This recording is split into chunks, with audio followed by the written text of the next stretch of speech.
What is that? No way. Bucu komputer. Assalamualaikum. Halo, apa kabarnya nih? Semoga kalian semua sehat-sehat aja. Oke, selamat datang, selamat bergabung. Sebelum lanjut, gue saranin dulu buat kalian untuk siapin teman nonton guys, sejenis cemilan atau kopi atau minimal air putih. Karena episode kali ini bakal jadi agak lebih panjang guys dari rubrik browsing yang sebelum-sebelumnya. Gimana? Udah ready? Sip, kita lanjut guys ceritanya. Tapi gue mau tanya dulu nih, siapa yang di antara kalian ini yang nggak pernah pakai Office? Coba deh komen yang nggak pernah pakai Office, oke, di kolom komentar.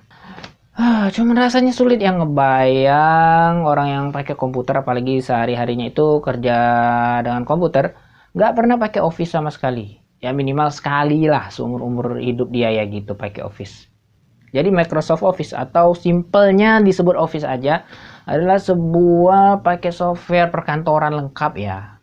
Nggak cuma lengkap tapi juga populer karena memang user friendly ya, mudah penggunaannya. Yang dirilis oleh Microsoft sekitar 32 tahun lalu oleh si pendiri Microsoft pastinya, yaitu Bapak Bill Gates.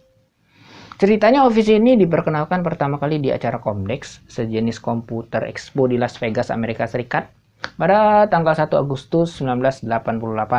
Versi awalnya itu terdiri dari 3 software utama, yaitu pentolan Office ya guys, sudah kita tahu masing-masing, yaitu Microsoft Word, Microsoft Excel, Microsoft PowerPoint.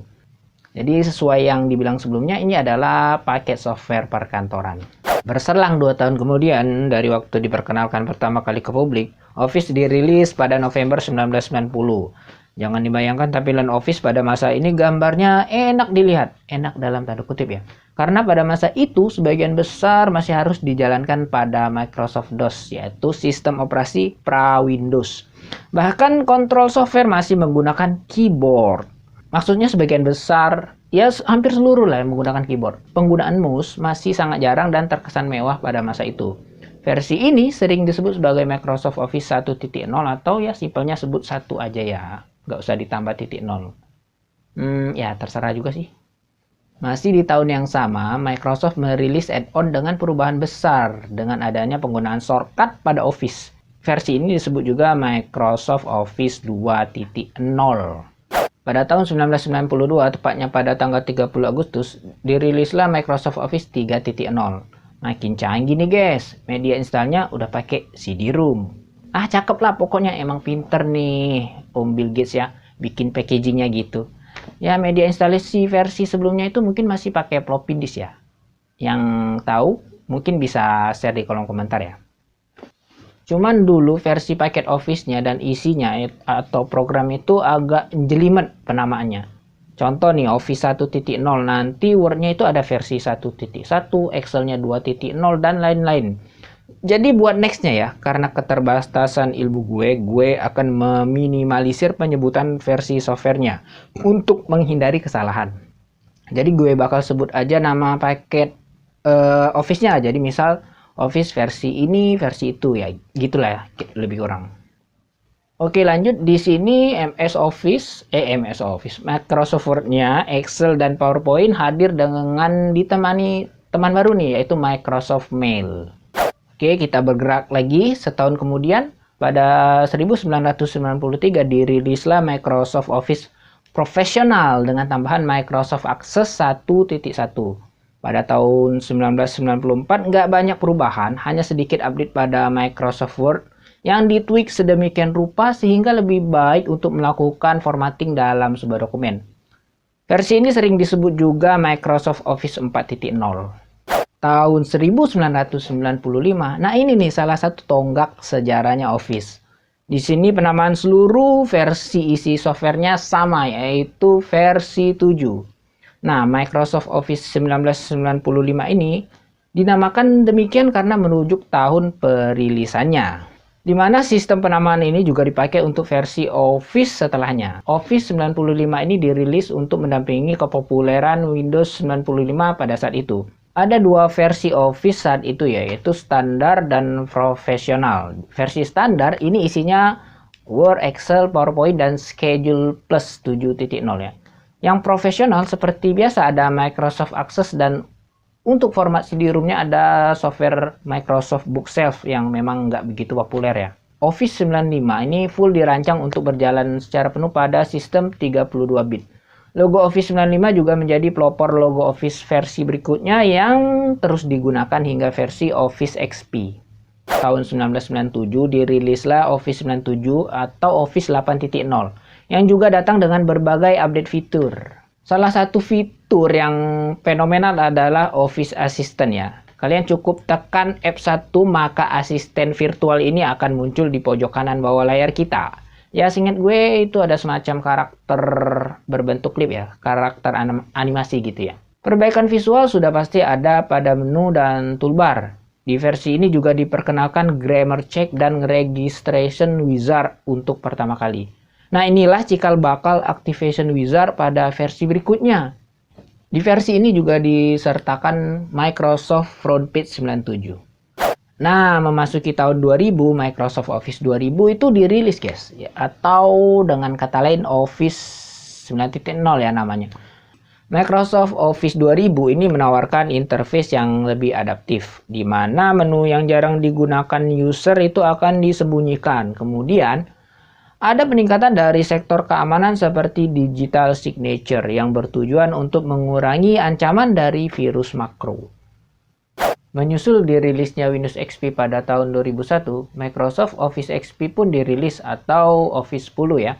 Beberapa komponen baru disertakan di sini seperti dokumen imaging, dokumen scanning, map point, clip organizer, dan data analyzer. Microsoft Office XP memperkenalkan sistem Safe Mode yang mengizinkan aplikasi seperti Outlook itu untuk tetap berjalan ketika mungkin terjadi kegagalan pada registry yang korup. Microsoft Office XP adalah versi pertama dari Microsoft Office yang menerapkan sistem Microsoft Product Activation untuk seluruh dunia yang bertujuan untuk menekan laju pembajakan perangkat lunak.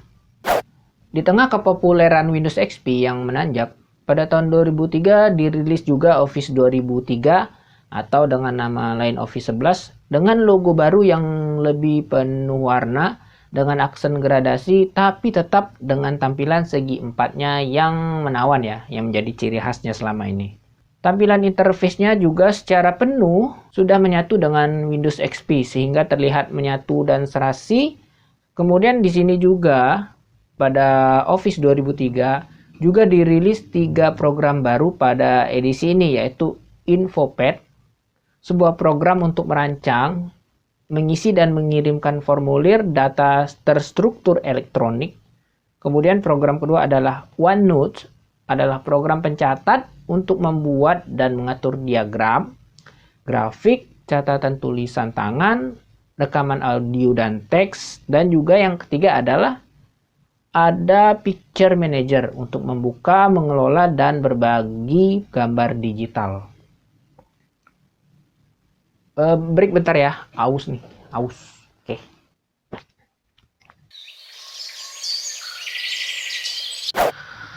Nah, sekarang ceritanya udah tahun 2007 nih guys. Microsoft Office 2007 akhirnya dirilis atau Office 12 ya. Dirilis dengan konsep Fluent User Interface dengan sebutan Ribbon. Yang intinya fungsi menu dan toolbar itu diganti dengan mengelompokkan berdasarkan tab dan fungsi tertentu yang bisa diminimize atau dimaximize ukurannya. Ya, secara tidak langsung interface ini diadopsi oleh suksesornya ya pada edisi-edisi selanjutnya. Oke, sekarang berlanjut ke tahun 2010. Microsoft Office 2010 resmi dirilis pada 15 Juni 2010 ya. Resmi di launching ke publik. Office ini dinamakan Office 14 karena kepercayaan buruk mereka ya terhadap angka 13. Aduh, masih aja percaya tahayul ya. Jadi penampakan angka 13 mereka lewatkan guys. Aduh, ini jangan diikuti ya guys. Hari gini masih percaya tahayul. Wah, no way. Oke, lanjut. Di edisi ini dirilis 2 edisi Office yaitu dengan varian 32 bit dan 64 bit. Diperkenalkan sistem kerja online juga ya, melalui layanan simpanan online yaitu SkyDrive. Kemudian sistem ini juga memungkinkan user untuk menggunakan aplikasi yang sama pada komputer atau laptop, smartphone, dan juga web browser. Logo pada edisi Microsoft Office kali ini juga ditweak sedikit pada 4 sisi sudut logo dan warna yang didominasi gradasi emas secara menyeluruh. Oke, lanjut beranjak ke tahun 2013, tepatnya pada 29 Januari, saat versi final Microsoft Office 2013 atau Office 15 dirilis. Sebuah evolusi ditawarkan Microsoft dengan memperkenalkan lingkungan cloud computing pada program Office. Interface-nya juga sudah berbasis Metro atau interface Windows 8 yang memang pada saat itu adalah sistem operasi paling mutakhir dari Microsoft. Beberapa peningkatan disematkan pada edisi ini. Ya, sebut aja Excel yang mempunyai tools untuk menyaring data pada timeline, kemudian kemampuan mengubah angka Romawi menjadi Arab, dan pada Microsoft Word misalnya kemampuan untuk menyisipkan video dan audio online dan juga broadcasting dokumen pada web juga diterapkan di sini. 3 tahun berselang, Microsoft Office 2016 dirilis pada 22 September 2015. Improvement di sini banyak dilakukan seputar integrasi dengan cloud computing secara umum. Nah, untuk pemilik Microsoft Office 2016 edisi Professional Plus 2016 akan mendapatkan software Skype for Business. 2 tahun kemudian, pada 24 September 2018, dirilislah Microsoft Office 2019. Menariknya, pada Word 2019, user sekarang bisa menyisipkan file dengan ekstensi SVG dan pre-built image yang disebut icon. Satu lagi, kita juga bisa menyisipkan objek yang dibuat melalui Adobe Illustrator tanpa harus merubahnya menjadi gambar bitmap atau pixel terlebih dahulu dalam format JPG misalnya. Ya, dengan kata lain, objek vektor bisa kita sisipkan di dokumen Word 2019 ini. Terjemahan bahasa juga dimungkinkan untuk dilakukan selama bahasa tersebut didukung oleh fitur terjemahan yang tersedia. Menarik lagi nih, meskipun ada Google Translate dan Kamus. Kamus. What is that? Kamus adalah database bahasa asing dan artinya yang dicetak melalui media kertas yang kerap dijumpai dan digunakan sebelum internet merajalela. WK. Berlanjut ke Microsoft Office 2021. Nah, ini adalah edisi Office standalone terbaru dari Microsoft ya. Dengan berbagai peningkatan dari sisi visual, fungsi, tipe data, tools, editing, dan lain sebagainya. Dan ini bisa jadi versi Microsoft Office standalone terakhir sebelum migrasi total ke Microsoft 365. Ada satu lagi guys sebenarnya, yaitu Office 365, yaitu sebuah brand yang nanti bakal mengganti brand Office secara keseluruhan karena Microsoft akan migrasi komponen Office ke perangkat cloud yang terintegrasi. Dan ini memungkinkan user untuk bekerja secara real time 24/7, 24 jam, 7 hari, 1 pekan. Menyimpan file dalam satu tempat, dalam hal ini OneDrive, berkolaborasi dengan siapapun secara online ya tentu saja, dan silakan tonton videonya tentang sedikit kisah Office 365 atau sekarang sudah disebut Microsoft 365 di sini ya. Highlightnya kalian bisa lihat di pojok kanan atas atau ya lihat aja di sini. Oke.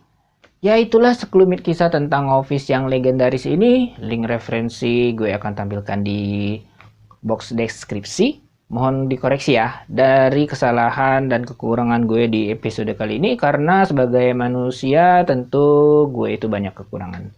Jika kamu mendapat manfaat dari cerita kita kali ini, silahkan langsung kasih jempol, dan gue dengan senang hati untuk mempersilahkan kamu buat nge-share video ini sebanyak-banyaknya. Silahkan kasih komentar kalian di sini, mau diskusi atau tanya-tanya juga boleh. Sebelum close video ini, pastiin kalian sudah subscribe dulu channel ini dan nyalain notifikasinya. Dan gue sangat mengapresiasi segala macam bentuk support kalian. Yang mau kepoin Instagram gue, silahkan cek linknya di sini atau bisa juga cek di box deskripsi. Terima kasih ya, udah mampir, udah subscribe, dan udah nonton sampai habis. Semoga kalian sehat selalu. Wassalamualaikum warahmatullahi wabarakatuh. I'll see you on the next one. Asik. Bye.